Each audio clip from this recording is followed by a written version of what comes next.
Senhores Presidentes do PSD e do CDS, minhas senhoras e meus senhores.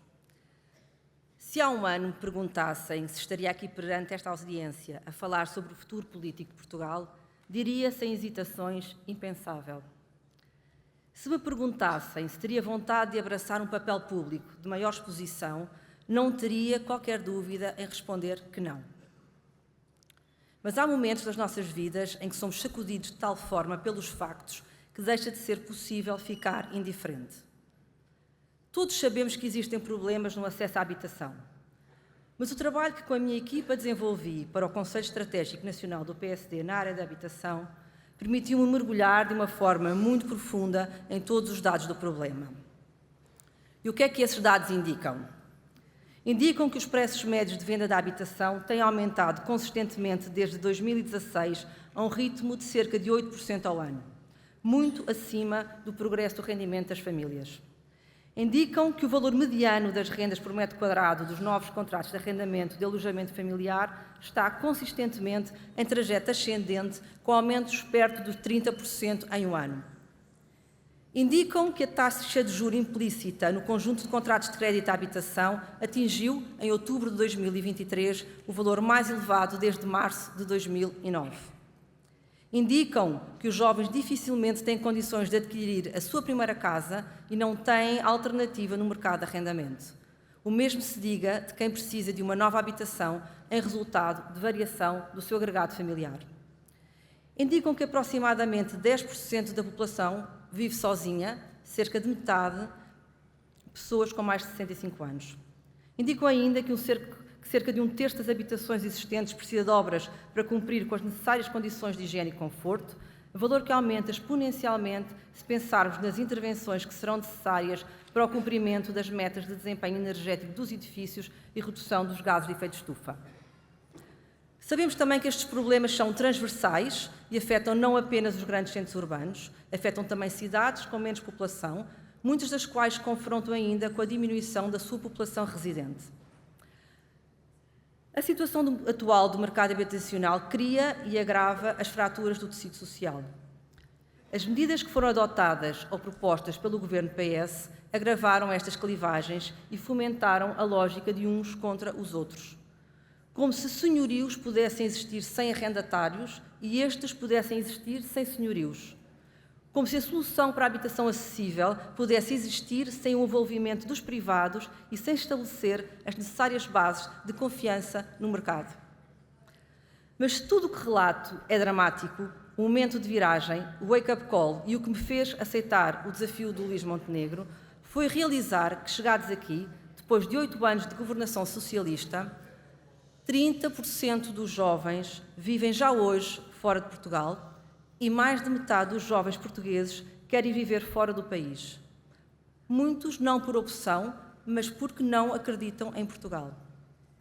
A classe média portuguesa está asfixiada entre salários médios baixos e impostos altos. Portugal continua a descer no ranking do PIB europeu e, principalmente, porque em Portugal, vivem ainda 1.700.000 pessoas em situação de pobreza. Este dado isolado não pode deixar ninguém indiferente e deveria ser suficiente para nos arrancar a todos da apatia que temos face à causa pública. Todos juntos impõem uma mudança audaz, uma mudança que não nivele por baixo, uma mudança que a todos, e aos jovens em particular, faça acreditar. Acreditar que Portugal, embora seja um país pequeno, não tem de estar condicionado a ser um pequeno país, assim como podem ser grandes as nossas cidades fora das áreas metropolitanas. Acreditar que Portugal tem a capacidade de ser um polo de inovação, de criação e de empreendedorismo. Que Portugal pode, sem qualquer incerteza, ser um país capaz de atrair e fixar investimento, um país capaz de reter e atrair talento. É imperioso que sejam definidas estratégias e executados planos para que Portugal possa atingir taxas de crescimento económico que tragam esperança e que diminuam drasticamente a taxa de risco de pobreza. E não tenhamos quaisquer dúvidas. A habitação desempenha um papel fundamental nesta batalha, pois sem o acesso à habitação não se quebra o ciclo da pobreza, Não existe estabilidade social e política, não é possível a fixação das populações, não se atrai novo investimento e não se aumenta a competitividade da economia. É assim determinante que se consigam criar as condições para disponibilizar habitações a preços acessíveis, designadamente para jovens e estudantes, para acolher novos residentes, para promover uma maior integração social, para facilitar a prestação de serviços, de assistência e de cuidados continuados à população sénior. Esta mudança é crítica e só será possível com o envolvimento da sociedade civil, com a participação das empresas, com a mobilização de todos para o mesmo fim. No SENE, pude testemunhar a capacidade do PSD chegar à sociedade civil, de ouvir, recolher contributos, de os analisar à luz dos princípios sociais-democratas e de os converter em propostas. Posso ainda partilhar que, desde que fui nomeada cabeça de lista por Coimbra, tenho recebido inúmeros contactos, diretos e indiretos, de pessoas de todas as gerações que querem simplesmente ajudar, querem dar o seu contributo para um país melhor.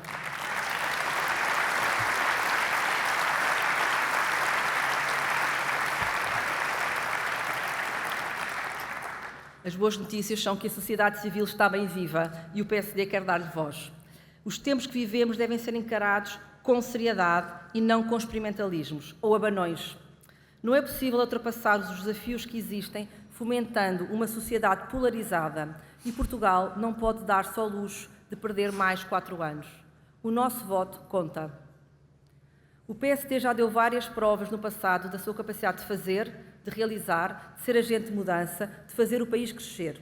Acredito que o PSD, com a AD, está melhor preparado que qualquer outro partido ou coligação para oferecer aos seus cidadãos um novo otimismo e aos seus jovens uma nova esperança, para que Portugal seja um país que não deixe ninguém para trás, para que seja um país que se destaque pelo seu crescimento, sem pobreza, mais equitativo e verdadeiramente sustentável. Viva Portugal, viva a AD!